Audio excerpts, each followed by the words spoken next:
So, I've graded your Huntington Sanitary Board project stage 4, and the comments are online in general. The reports were excellent, and you did a really nice job, especially with the maps. The maps were uniformly excellent, and I was really pleased with the result. Hopefully that project was a worthwhile learning experience for you. I intend to meet with Huntington Sanitary Board during the break and tell them about some of the findings. It seems like that disconnection won't have quite the dramatic effect in this neighborhood that it did in the neighborhood that was analyzed last year. It seems like the consensus seemed to be if there was 100% disconnection, maybe it would reduce the frequency of failure by between 30 to 50%. And you know, those are gains worth having, but it's certainly not as dramatic as the disconnection would have been last year. So, great job on that. I'm sure that you're glad the project is over, and now you can turn your attention to lots of other things coming up on the horizon. For example, homework 10 is due on Thursday. We're not going to be talking about HEC 1 modeling at all today, but if you have questions about that, feel free to stop by during my office hours or send me an email. There's also a video link on the assignment description that just basically goes through the entire workflow of how to set up a watershed model, and I think it shows you all of the steps that you'll need to follow in order to solve homework 10. Any questions so far in the announcements? And our finals a week from today at 8 a.m. A week from today you'll almost be done. Right? You'll have 10 minutes left for the final. You won't need the full 2 hours, right? Okay. It's a comprehensive final with added emphasis on the material covered since the midterm. So that's that. Any questions? We're going to be talking about flood control and water resource management today. And to start things off, I wanted to show you some pictures from my past. These are photos that were taken in Salt Lake City in 1983. How many of you were alive in 1983? Just the one? Well, you guys are so young. I actually remember this, this flooding that happened. I lived in Utah at the time when it was a very, very wet spring, and it had been a heavy snowfall winter, and then it got warm quickly, so all the snow melt in the mountains just started pouring off the mountains through the hills, and the streams were so overloaded that they had to redirect flood water downtown. This is downtown Salt Lake City, and they set up sandbags in the middle of Main Street, and the flood waters were directed through the streets in order to relieve the overloaded streams. And this is just a result of what can happen when high return period event happens. The convergence of many storms and unusually warm weather. In this particular case, there isn't much development upstream of what you're looking at. It's not that they've paved over a lot of areas and are seeing excess flooding because of an increase in impervious area. That wasn't the cause of this particular flooding. It was really just meteorological factors, but it was sort of like an event. You'd go downtown and see the flooding, dip your hands in it.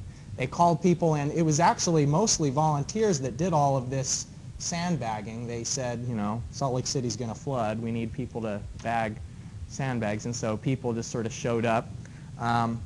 It did cause damage to the pavement, as you'd expect, and after that they made improvements to the channels that are supposed to be carrying water to prevent it from ever happening again. It caused a lot of congestion downtown, and there were merchants who ordinarily would have street traffic going by their business all day long, and it turned into a river, and the river's not spending any money, obviously. So it caused a lot of economic hardship for businesses downtown Salt Lake City, and so they didn't want it to happen again.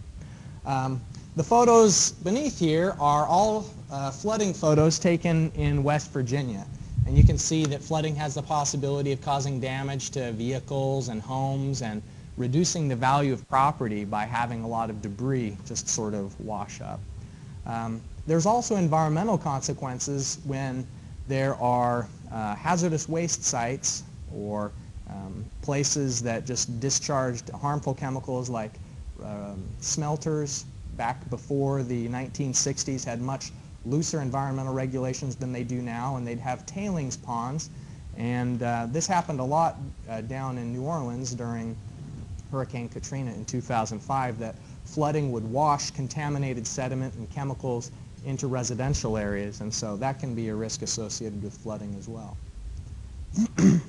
Or you can see aerial photo of some land in the vicinity of the Mississippi River, and it seems like almost every year there's some town that's pretty hard hit by flooding along the Mississippi River, and big McMansions in the floodplain of the river, and people shaking their heads wondering how it happened to them when they built in the floodplain, and vowing that they're going to rebuild, you know.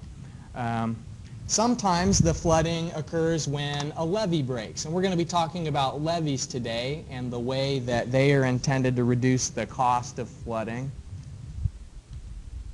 And flooding also damages cropland. In addition to just people's personal property, it can reduce the agricultural yield when you have water inundating a crop. It basically causes rotting of the roots, even if it isn't fully submerged like this. Just excess saturation of the topsoil can reduce crop yields, and that's why in a lot of farmlands they have what are called tile-drained fields. And I don't know precisely how it got called tile-drained, but what it is slotted pipes. It's perforated pipes that are buried underground, maybe 3 or 4 feet underground, and that improves the drainage in low-lying areas so that there isn't too much accumulation of water. And so there, you know, a farmer's field that's tile-drained may have a network of pipes underneath it that discharges water into a nearby river. And that's partly to explain why the water levels get so high, is that farmers that have adjusted how quickly water gets into the river are contributing to the fact that there are even higher flow rates going into the river than ordinarily there would be if water was detained in the subsurface. More damage, flooding damage bad, lives ruined. All right, more flooding of roadways, inconvenient travel. All right, so flooding can occur in lots of different locations, and there are some common suspects adjacent to rivers, streams, and lakes. We don't have to worry about coastal flooding here, but that's becoming increasingly important along the eastern seaboard, particularly where there have been some recent high-profile hurricanes that have driven storm surges up on shore and really caused billions of dollars worth of damage. Alluvial fans, we'll take a look at a slide of what alluvial fan flooding looks like in a moment, but that's more typical to flooding in the western United States, where there are very large canyons that open into valleys.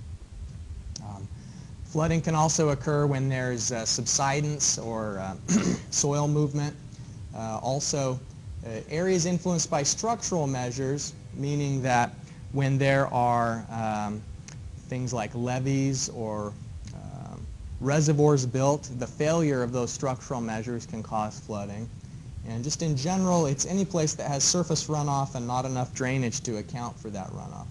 There are a couple of definitions that are important for you to know, and there isn't a homework assignment that goes along with this part of the material, but it is going to be included on the exam.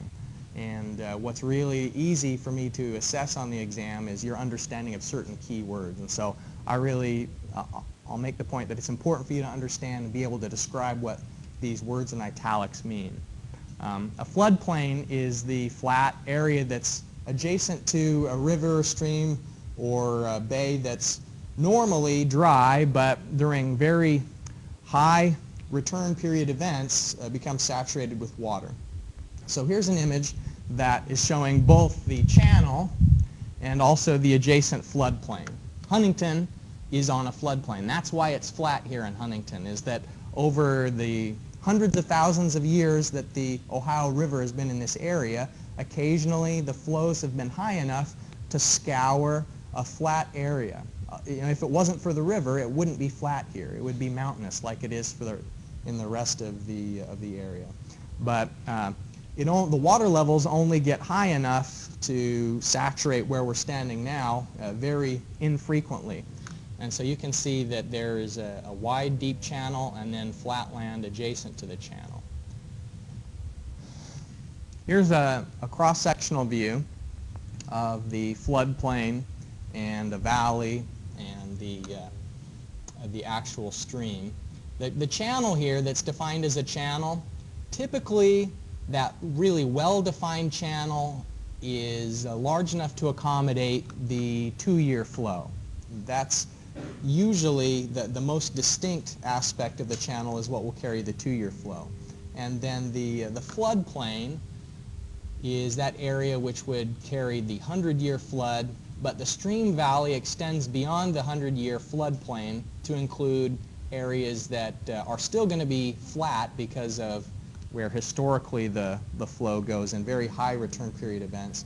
But it would be, in most people's lifetime, they'd never see a storm event that brings the water levels that high. So right here where we're standing is probably stream valley rather than 100-year floodplain, especially now that the levees surrounding the city are in place. Here's that alluvial fan slide that I mentioned earlier, where a series of mountains and a canyon opens up into a valley.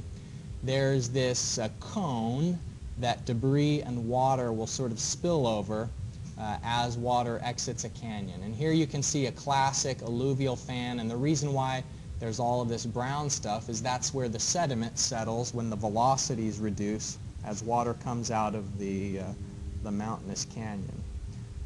So as the slopes decrease in the valley, the velocity decreases, the velocity of flow, and also the velocity of flow decreases because the channel's getting wider, and that's when the sediment can't be transported anymore when the velocity is low enough.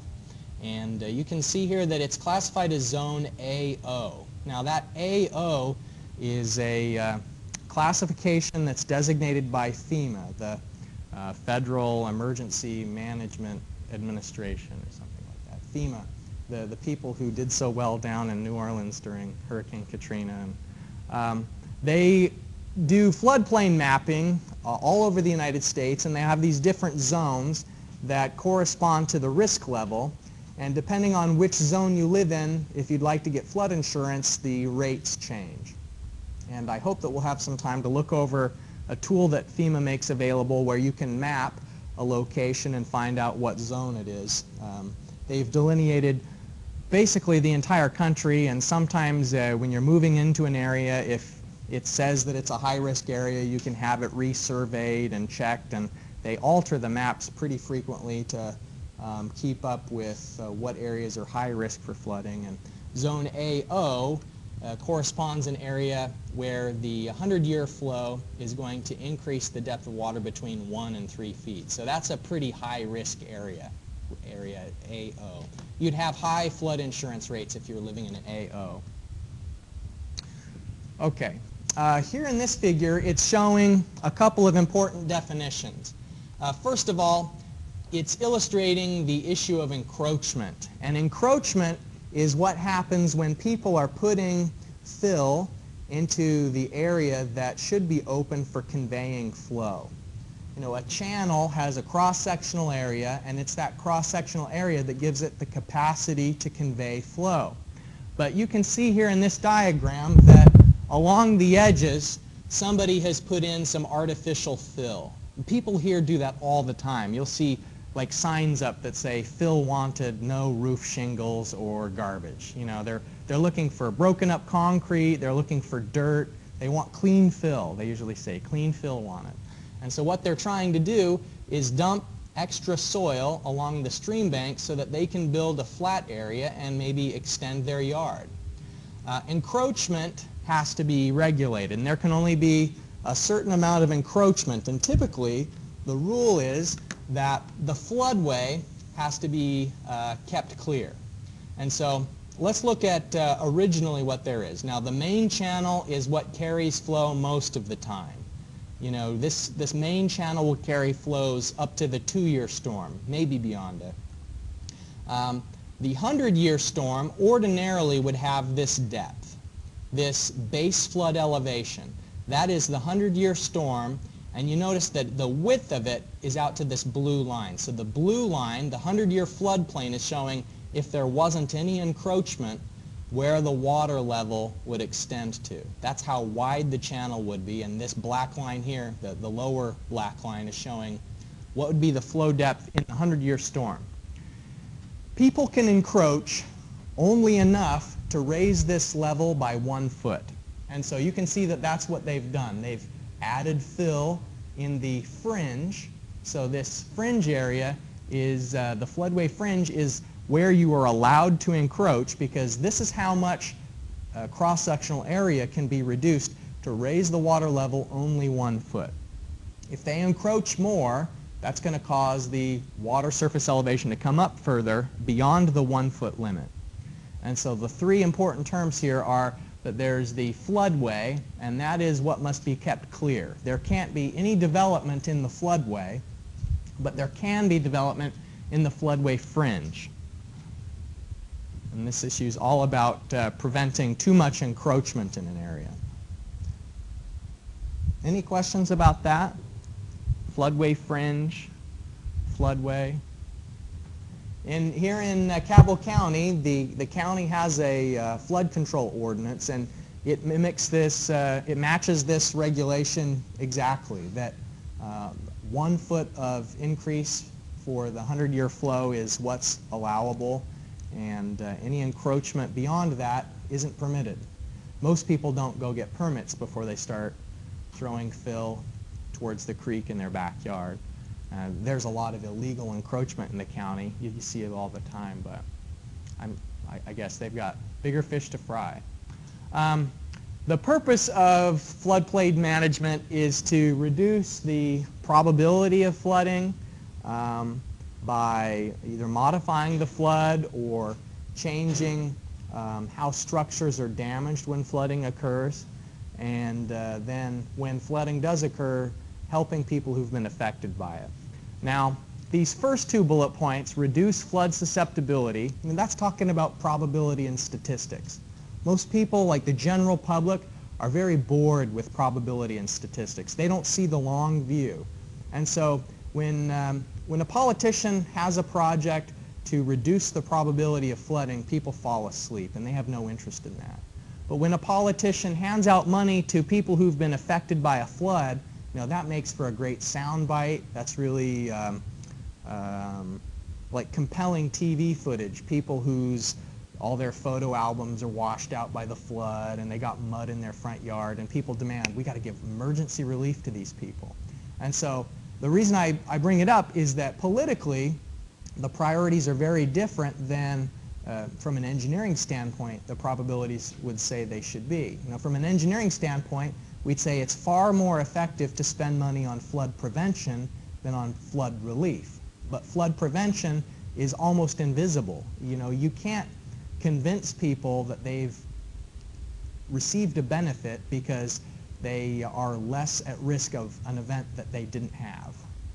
A flood, if a flood doesn't happen, then it's like buying insurance. You feel like you've been ripped off almost if you don't break your arm when you've got health insurance, because you're paying all that money, but you're healthy. It feels like a rip-off, right? And so, yeah, let's all break our arms. We got health insurance, right? Let's live it up. Well, people don't really have much enthusiasm for spending on reducing flood susceptibility. That's, it just seems like a waste, because when you do it, the scary risk doesn't happen.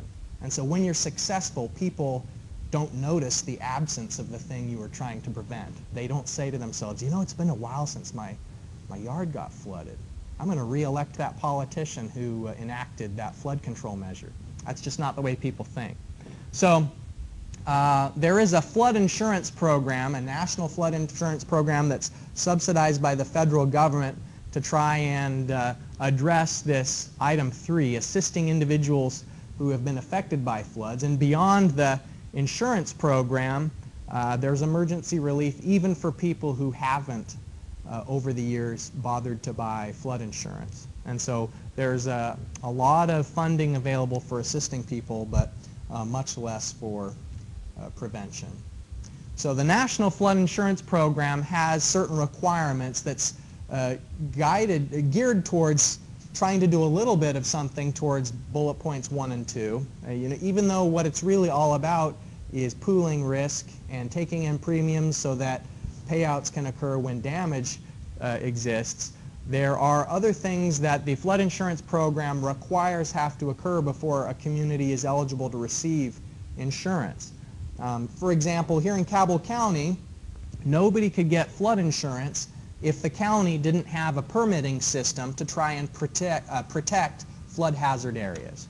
And so the ability of all of us to be eligible for this federally subsidized flood insurance hinges on the Cabell County floodplain manager doing his job correctly. And then the federal government could, in theory, yank people's eligibility for flood insurance if the flood wall, for example, wasn't being maintained by the city correctly. And in fact, the city has had the flood wall inspected, and they're just right on the verge of getting some pretty, their inspections don't generally go well. They find a lot of problems because it's a really old flood wall and it's a low priority maintenance item, this flood wall that is only used once every 50 or 75 years. So another thing that the flood insurance program is supposed to do is ensure through building regulations that flood resistant materials are used in areas that are threatened by flooding. And that may include like drywall that is resistant to mildew formation. That may consist of insisting through regulations that the lowest occupied floor is a certain number of feet above the 100-year flood to try and reduce the risk of flooding. It may be that certain areas are just designated as not able to be inhabited by people for residential areas, and it's maybe just left to agricultural zoning or livestock. Less frequently would be the alteration of water courses or the adjustment of where streams flow and putting in structural measures like levees and so forth. What we're going to do is look at several of these different structural measures in the context of 3 graphs. And this is another, besides the terminology, you know, all the vocabulary you need to learn, these next 3 figures are super critical for you to understand. They're really, really important. And so we're going to spend a little bit of time going through each of them. The first figure is, what all these figures represent is when you change something about the stream, you make the change to reduce damage. And that reduction in damage can happen in one of 3 ways. You know, when it floods too much, then a house or a business gets damaged. And so we're going to look at what are the 3 ways that damage is reduced. Now the first figure here is exceedance frequency versus discharge. Now let's just think about what that means. A high exceedance frequency, that's talking about, you know, like a 500-year storm would be up here on this end. 100-year storm, 25-year storm, 2-year storm. So discharge is increasing with increasing exceedance frequency. So what this is talking about is the relationship between return period storm and flow rate. And you characterize that through watershed modeling. If you do hydrologic analysis, you can know, maybe through a HEC1 model, what's the flow rate going through a stream for a certain size storm. So you could graph that. You could make a curve that shows, you know, like with a 2-year, 5-year, 10, you could draw a curve that represents the relationship between return period size and discharge. The next kind of graph is if there's a certain flow rate, Q, here on the horizontal axis, what is the stage? And that just means water depth. If you want to put water depth in parentheses, that's what stage means. And so this you characterize through hydraulic analysis. You remember that we did the last part of hydraulic engineering, we did those water surface profiles, you know, the calculations of gradually varying flow, the numerical integration method, direct step method, single step. Well, hydraulic analysis tells you if you have a certain flow rate, then the water depth will be here. And you can solve it with Manning's equation if flow is uniform and steady. But the main idea is that for a variety of different flow rates, you want to know how deep the water will be in the stream. The last thing is a figure that's showing for a certain stream depth, what is the damage.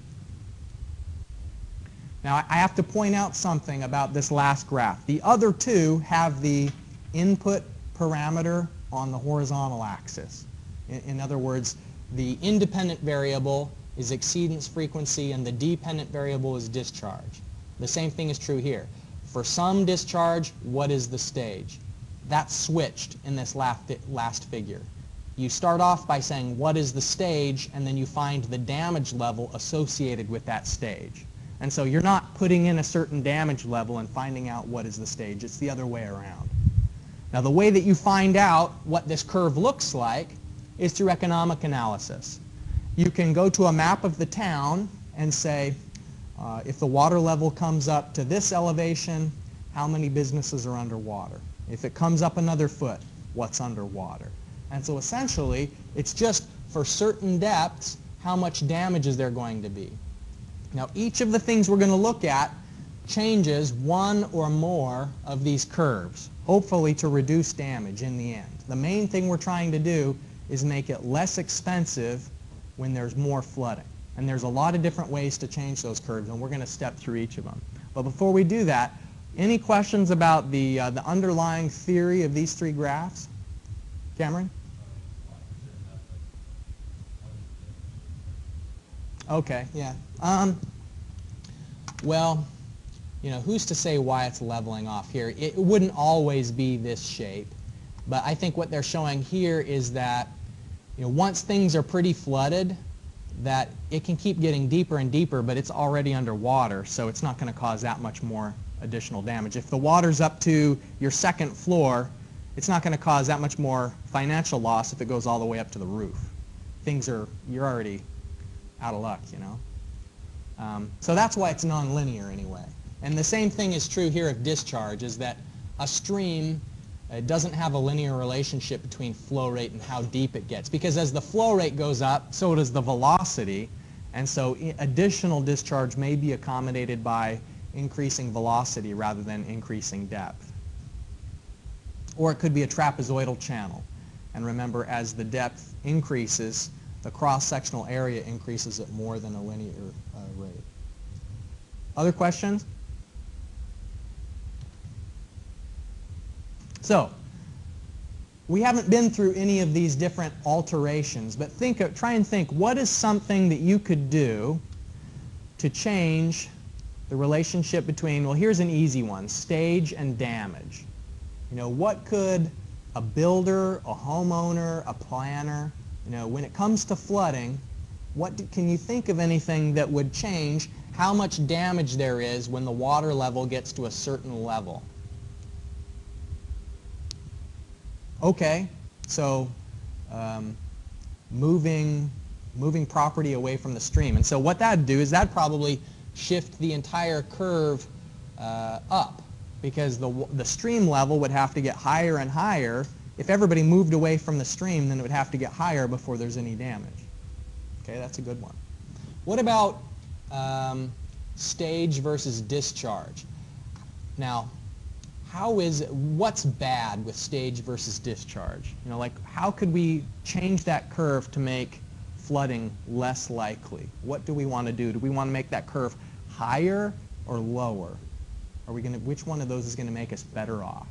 Let's think about that for a minute. So what are you trying to accomplish with that change?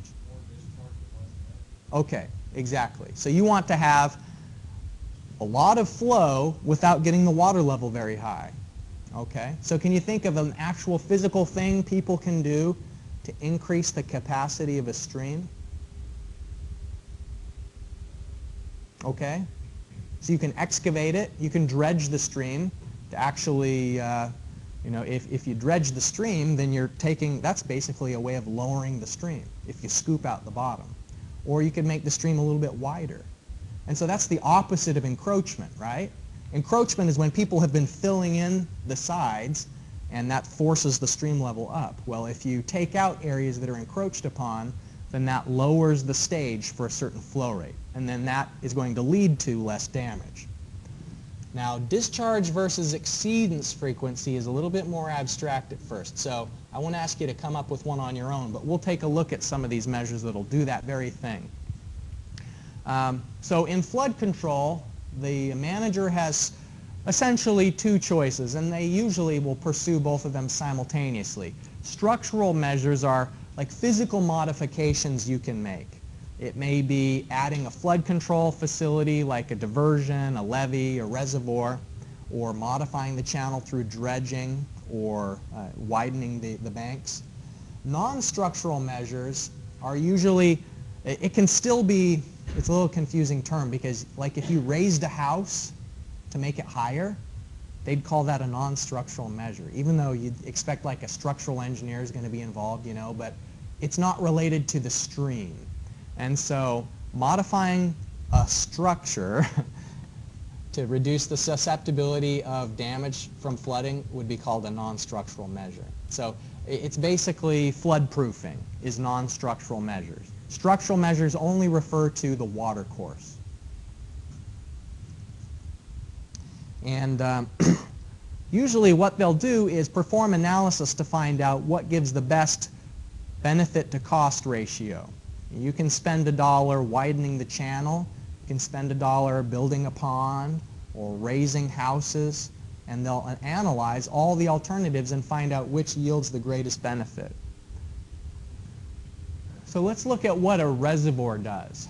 Putting a reservoir somewhere, like a pond, allows you to have, when there's a peak flow, let's take a look at what a pond hydrograph looks like. You've got, without a pond, a big flow rate. If this is time and this is Q, but when you put in a pond, what that does is it shifts the hydrograph to the right and reduces the peak.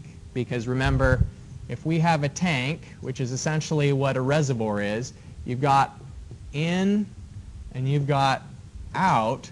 What you do with the reservoir is, for a period of time, in is going to be greater than out.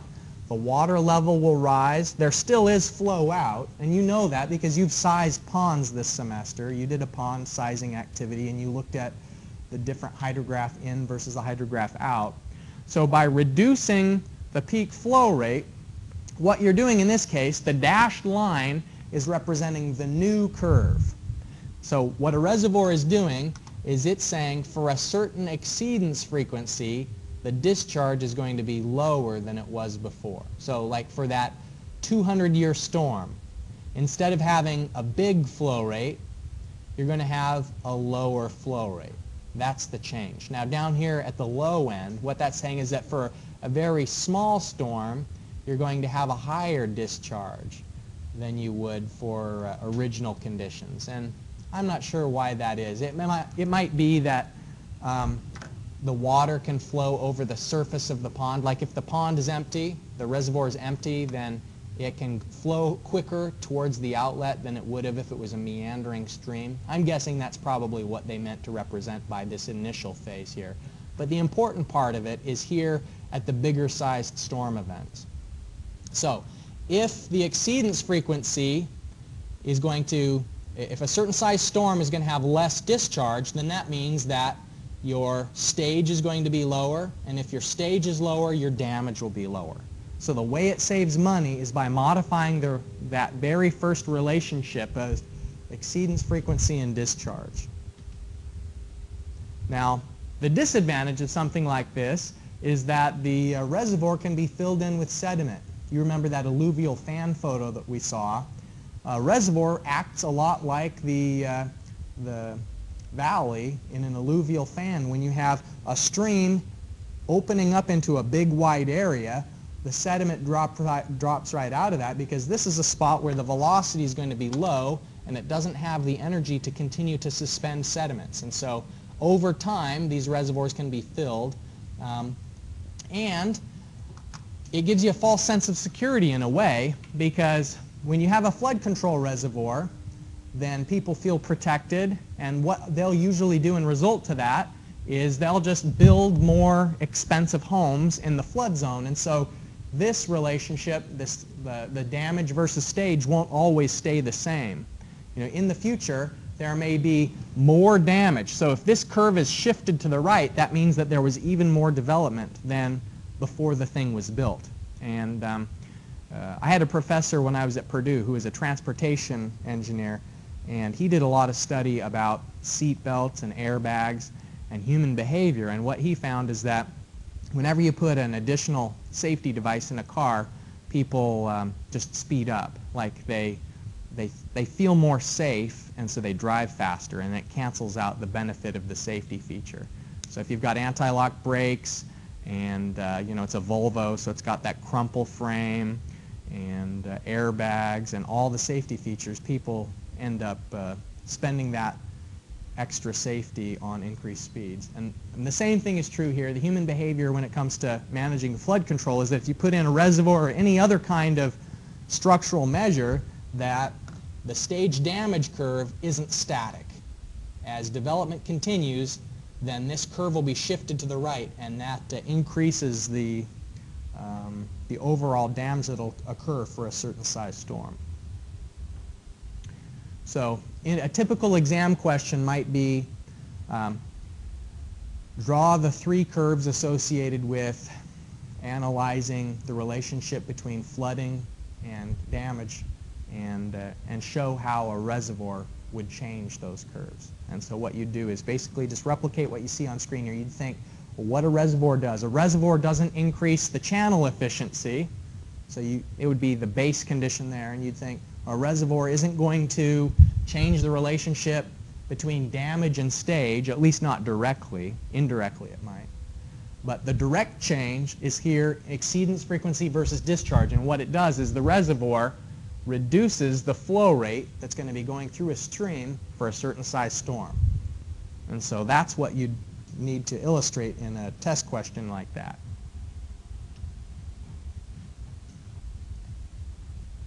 Here are the conditions that reservoirs are suitable for. They provide protection for a really large geographical area, so they can sort of spread out the benefit over a large area by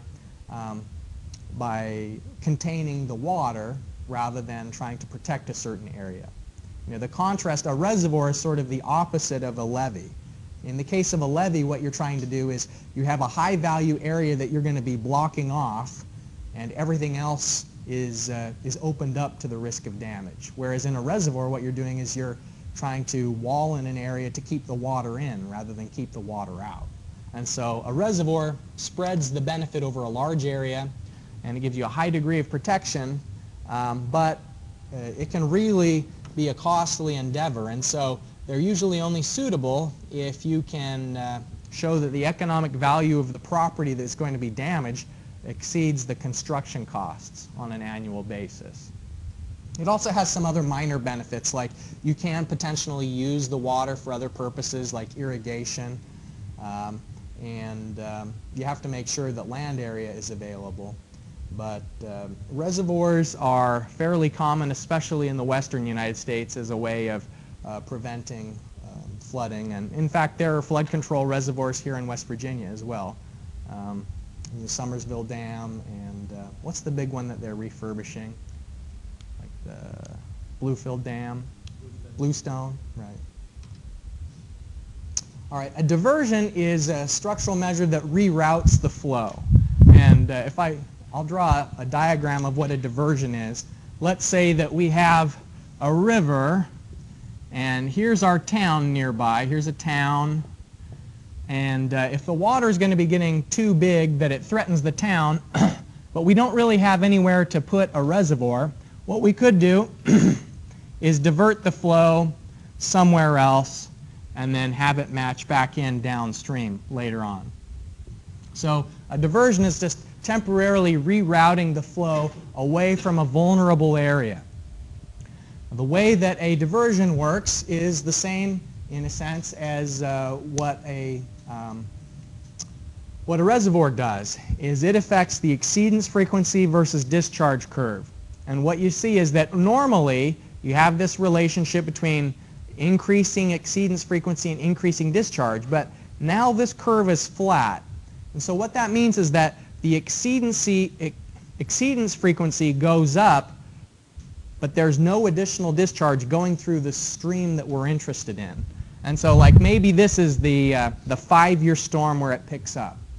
The operating logic maybe would be As soon as you get to the 5-year storm, send all the extra flow through the diversion. And so any additional cubic foot per second is all of it's rerouted. So you can see between the 5-year storm and maybe this would represent the 20-year storm, there's no additional discharge. You haven't gotten any higher along the discharge axis. But then once you get beyond that, the extra flow is loaded back through the normal channel. So there's a certain amount of flow that secondary channel is able to convey, but it doesn't have any impact on the discharge versus stage or the stage versus damage. Why is it steeper? I'm not sure why they chose to represent it as steeper. I mean, what they're saying by it being steeper is that once you exceed that capacity, you're worse off than it hadn't been there in the first place. That's what they're implying by the fact that it's steeper, but I can't think of a scenario of why that might be the case. Yeah, I don't know. The benefit is this flat section.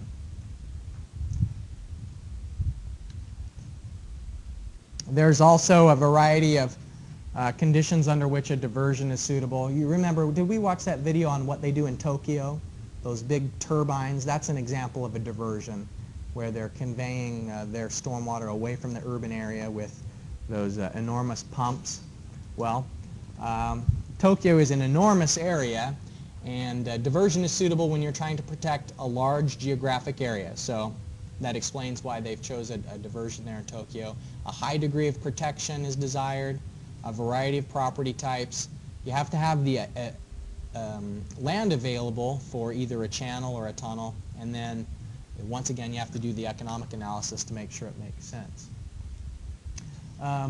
Levees and flood walls are another structural measure that can be implemented, and this actually modifies all three of the curves. So the first two structural measures we looked at were only modifying the exceedance frequency versus discharge curve, but the way that a levee works is actually it makes the exceedance frequency versus discharge curve worse.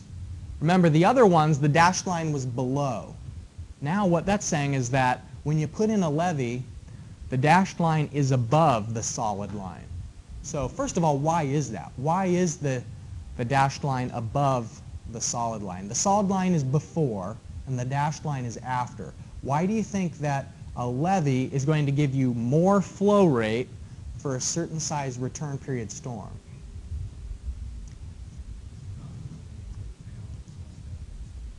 Okay, yeah, that's true. And also what it does is, if you think about the shape of a channel, what you're essentially doing, like this is the floodplain. With a levee, you're putting in a wall like this, and so it's going to be concentrating the flow into a narrower cross-section, and it's going to increase the velocity of it. So it's going to increase the hydraulic efficiency of the channel. And so for a certain size storm, the discharge will be higher because it's getting through there quicker. Essentially, it's peaking faster. What I'm trying to say is the flow peaks more quickly because it's a man-made channel, at least the sides of it are man-made, rather than it being a natural channel. Okay, so we're worse off. It's not looking good, for the levee. Why would we do something if we're worse off here? We're also worse off here. So for a certain discharge, the stage is going to be higher. So we're actually raising the flow for the same reason. Ordinarily, if the levee hadn't been there, then maybe the water level would be here. And so by putting in a levee, what we're doing is we're cutting off some of the flow area that ordinarily would have been in play, and so that's forcing it to be even higher. And so we're worse off when it comes to discharge versus stage, but here's where we're better off. We're better off in the curve that shows damage versus stage, and so there won't be any damage until the water level gets to a certain elevation. That's what this is showing, is damage is 0 until the stage gets to what elevation. There's not going to be any damage until the water gets to here. And then once the levee breaks, as they say in that song, when the levee breaks, Led Zeppelin. But we could listen to that song as a hydrology assignment. When the water level goes up high enough, the water starts to pour out the sides of the levee, and this period here where it's showing it getting just a little bit higher, that maybe is because not all points of the levee is at the same elevation. But suddenly, that horizontal line means that the levee has failed entirely, and actually all of the protection that has existed up till then is lost completely. It's as though once you get to this certain level, once it gets this high, everything that is at an elevation below the levee is completely sunk. It is saturated with water. So in the case of, let's look at this image here. In the case of this photo, you can see that there's a house below the water level. This is in the Netherlands. They've got a lot of levees in the Netherlands. So if the water gets high enough that it flows down the side of that levee and into the town that's adjacent, then all that protection was for nothing as soon as the water level gets to this elevation. So all of the protection hinges on the fact that the levee walls are high enough to prevent the stage, the water stage from getting high enough to start to cause damage.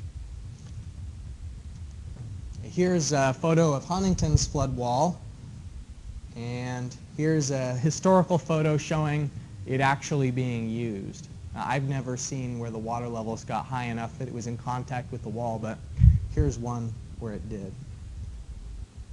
It's been a while. Huntington doesn't look like that anymore. Some of these buildings might still be around.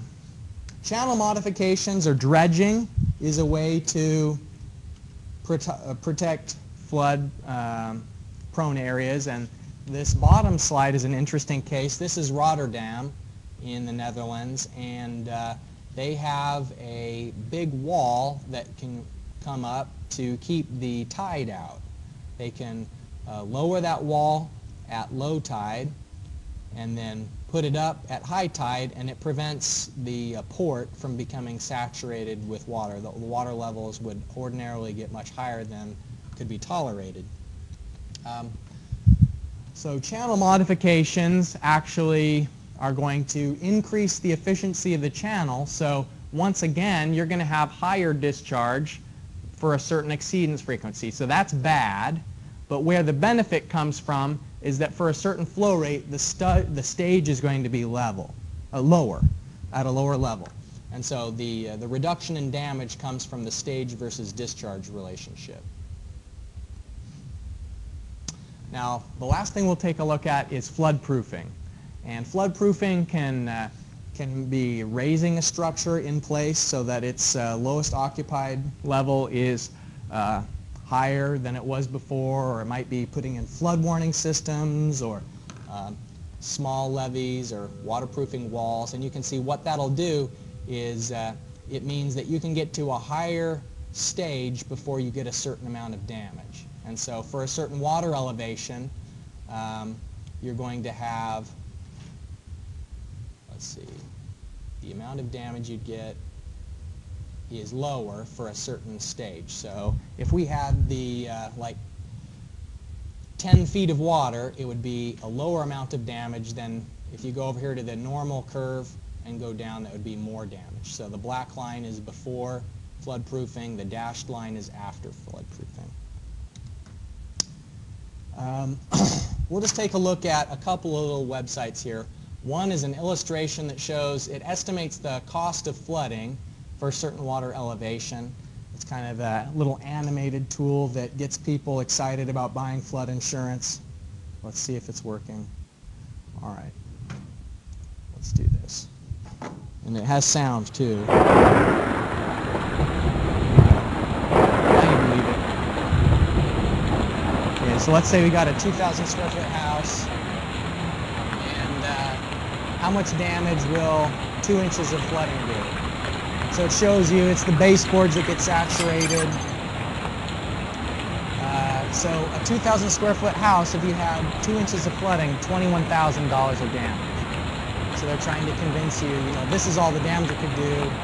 Rather than potentially have to pay for that yourself, you should buy flood insurance. So you can buy new carpet, do some appliance repairs and so on. So let's say, what if it was a 4-inch flood? It's showing, now it's getting in the filing cabinets. It's lost the birth certificate, $29,000. So with this tool, what you could do is you could actually make a little curve. The curve that we've been looking at is damage versus stage. That's what this tool is showing. It's like an illustration of stage versus damage. I know you guys would be disappointed if we didn't give them 4 feet of flooding. Saturate now. The sweater is ruined. All the Christmas presents you had in the dresser, down the drain, $74,000. So you should definitely get flood insurance if you live in a floodplain area, especially because it's so heavily subsidized. But the federal government is not taking in enough to pay for the actual cost of damage, especially in coastal areas.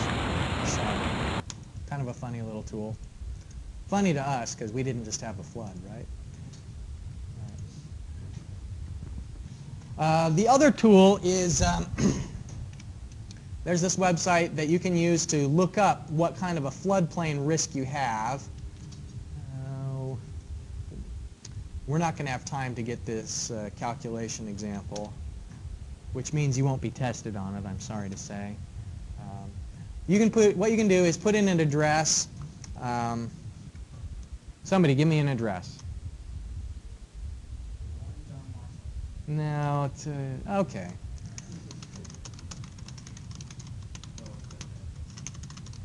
Nobody wanted their house to go up there.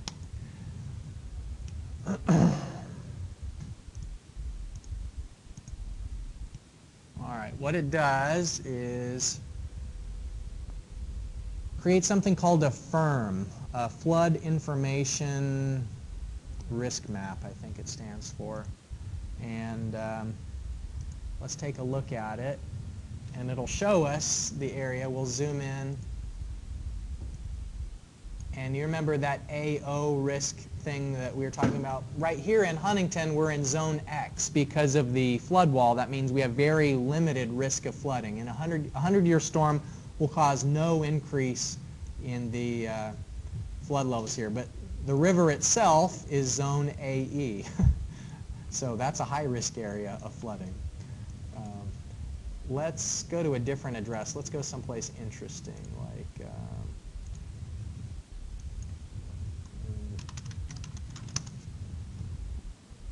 Ona's very interesting, super interesting spot. Okay, we'll look at the firm here.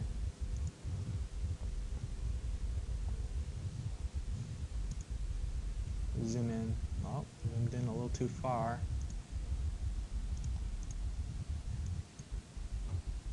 Come on, be reasonable.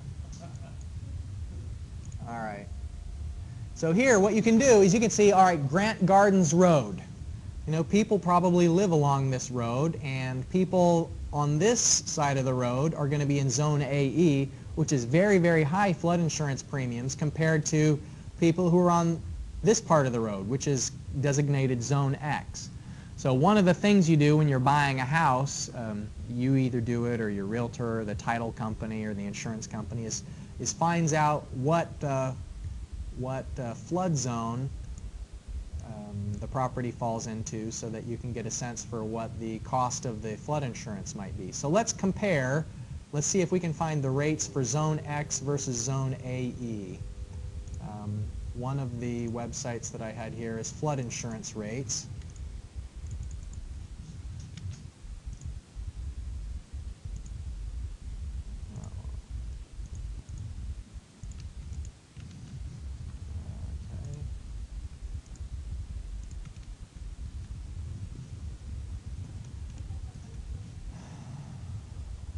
All right, so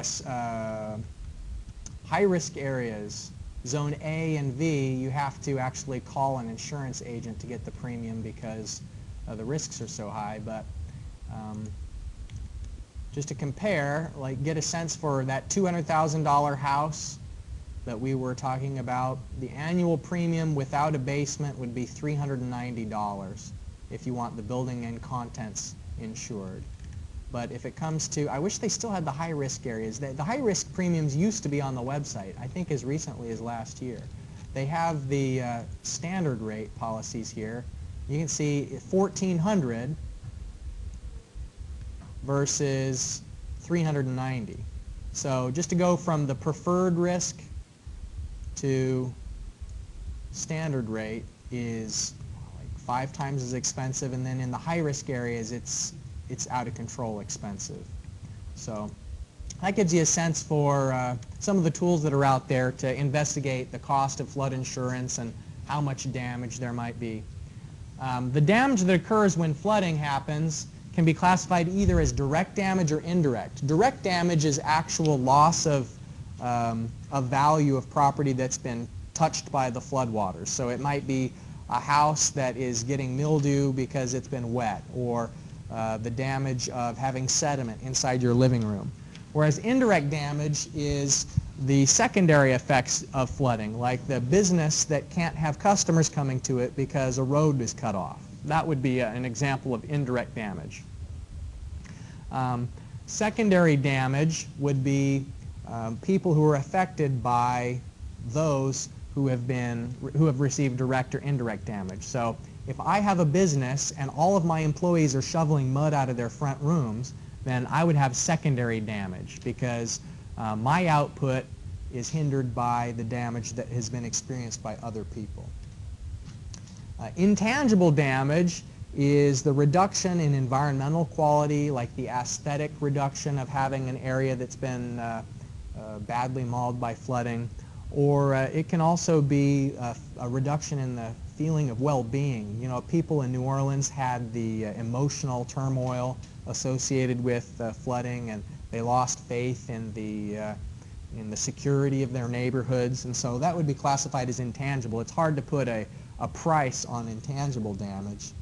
And another aspect of it that's related to intangible damage is classified as uncertainty damage, and that is that when an area experiences a flood, a lot of businesses may be hesitant to set up shop there again. They may leave the area and try and find someplace more secure.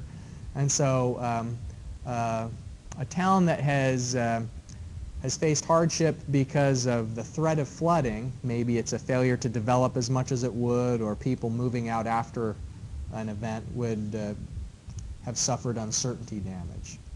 So here's a picture of flooding in New Orleans. Okay, well, we won't have time, like I said, to go through the calculation of, it's sort of just some benefit to cost calculations similar to what you do in Engineering 221. But let's jump back to these announcements, take one last look at what you need to do. Thursday is our last day of class. We're almost done with the semester. So on Thursday, you'll bring homework 10. And then a week from today, we'll have our final exam. Have a great day.